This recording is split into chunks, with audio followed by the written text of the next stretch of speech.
that happened in Jerusalem at the temple. And we can find this account in John verses chapter 8 verses 1 through 11, and it reads, Jesus returned to the Mount of Olives, but early the next morning he was back again at the temple. A crowd soon gathered, and he sat down and taught them. As he was speaking, the teachers of religious law and the Pharisees brought a woman who had been caught in the act of adultery. They put her in front of the crowd. Teacher, they said to Jesus, this woman was caught in the act of adultery. The law of Moses says to stone her. What do you say? They were trying to trap him into saying something they could use again, but Jesus stooped down and wrote in the dust with his finger. They kept demanding an answer, so he stood up again and said, all right, but let the one who has never sinned throw the first stone. Then he stooped down again and wrote in the dust.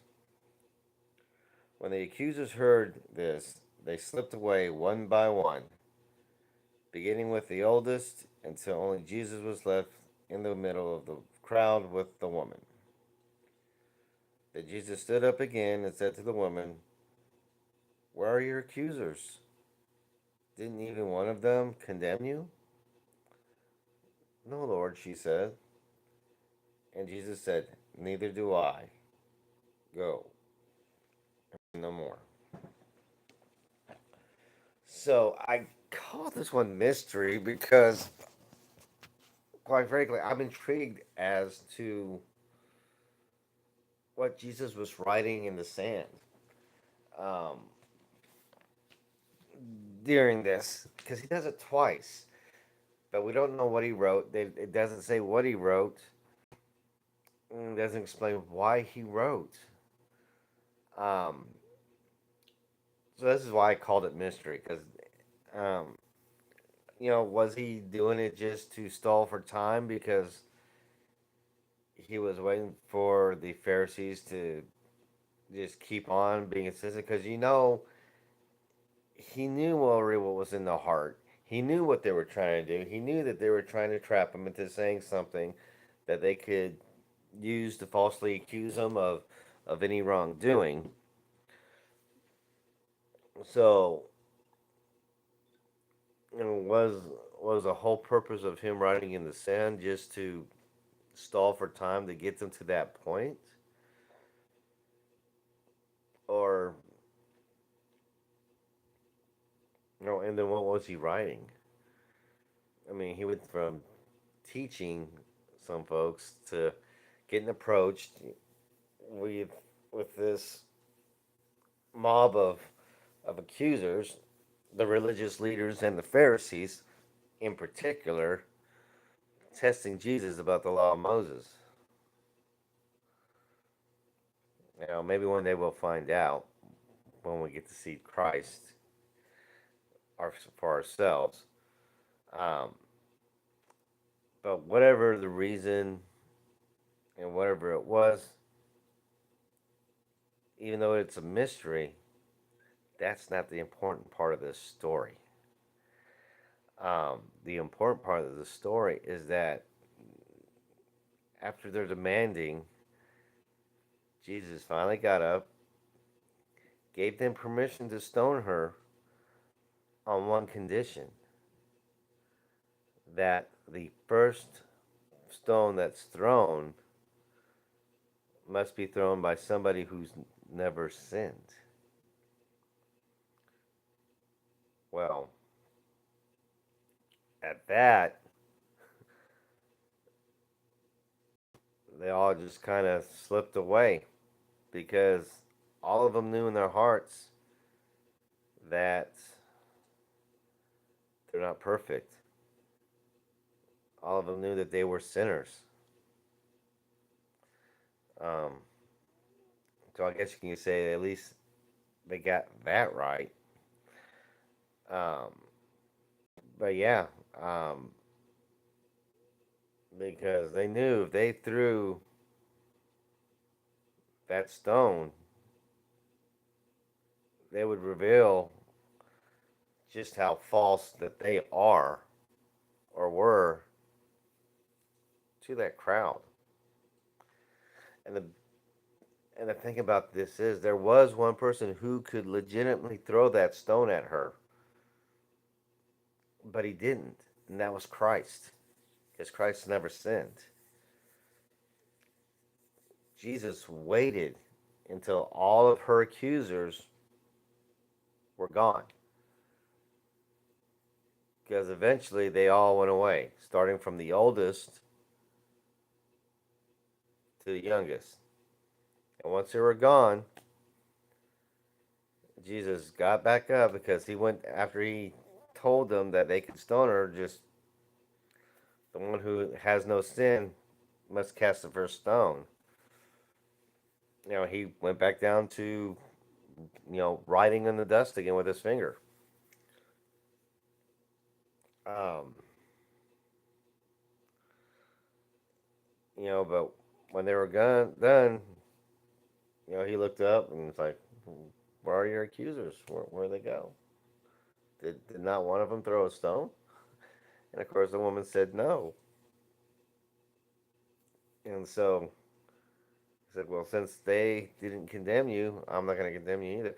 Jesus had already forgiven her for her adultery. Um, he knew what was in her heart, uh, and she was longing for forgiveness and for mercy. Um, and Jesus gave that to her. He gave that to her, and he shows us a valuable lesson that we have no place to judge others um, for doing something. Now, do we do it all the time because we're sinners? Um, it's much easier for us to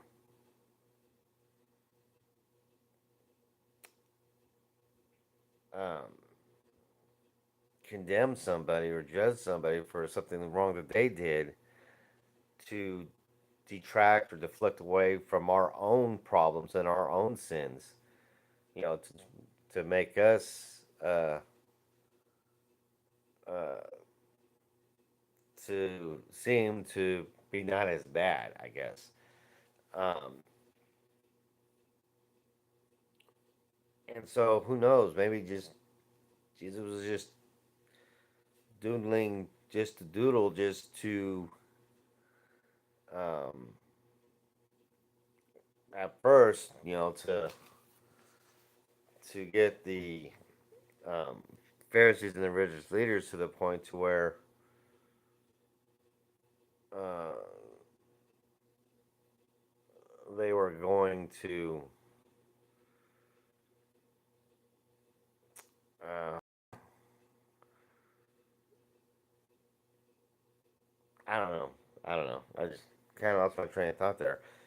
It just they kept demanding. He finally got up, gave him permission, and like I said, maybe he was just stalling for them to get to that point. Um, but it was funny is that he gave him permission, and you know told him that whoever's never sinned, let him cast the first stone, and then went right back down to doing what he was doing. Um, Now, the second time stepping down, him doing that was probably, I could see, more intentional to let them figure it out for themselves that they're not perfect. Because eventually, like I said, they just kind of trickled off one by one until there was none of them left. But it's just funny how, well, obviously the whole point is that Christ was showing them that they had no place to judge this woman. They had no place to condemn this woman because they are all guilty of sin, and all sin is punishable by death. The fact that they were trying to trap Jesus so that they can accuse him and get rid of him itself was a sin. And I don't know. Like I said, the important part is that Jesus didn't condemn the woman. She revealed to the religious leaders and the Pharisees that they were not perfect and that they had no right to condemn and kill this woman because she sinned, made a mistake. Um, and it's just a just the writing in the sand is just a kind of gets you wondering, what did he write? What did he do? You know, and maybe it's a revelation in ourselves of our sinful nature because we're allowing, like for me, obviously, I'm allowing myself to dis- get distracted by wanting to know wanting to know what he wrote, why he wrote it, and maybe that's the purpose of it. It's to get our curiosity flowing about Jesus, wanting to try to find and figure out why, Lord. Why did you? What did you write? Why did you write it? I don't know. I don't know. But anyways, just I don't know why the Holy Spirit just kind of put that into me, but he did, and so I guess I went with it. And anyways, that's why I called it mystery. Um, because the real mystery isn't the fact that we're all sinners. The real mystery is why is it so easy for us to condemn somebody just to hide our own sin? Anyways, I love you guys. Have a blessed day, and we'll see you tomorrow.